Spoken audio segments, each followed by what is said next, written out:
Marshfield man is in court today facing charges in connection with the death of his longtime roommate. Investigators say the two men were arguing over Thanksgiving dinner preps when the exchange became violent. WBZ's Mike Sullivan reports.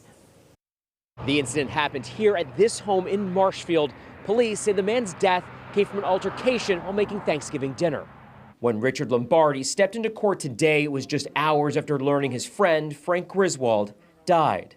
Investigators say the two have lived together in their Marshfield home since 2008. Now Lombardi is charged in connection to his death. What I heard, and what I'm sure some of you heard in the courtroom, was as close to an accident and nothing more as I've heard in a long time. The day before Thanksgiving, Lombardi called 911. Did state that a male had fallen who hit his head. He told police that he was cooking Thanksgiving dinner.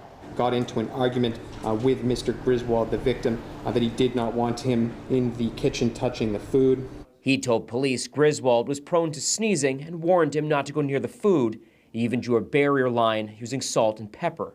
When he saw Griswold near the food again, he says he grabbed him by the collar and shoved him. The defendant did surmise that Mr. Griswold's feet got tangled up and that he fell and hit his head on the floor. That's when Lombardi called 911. Police showed up to find Griswold lying face up in a pool of blood with a cut on his face.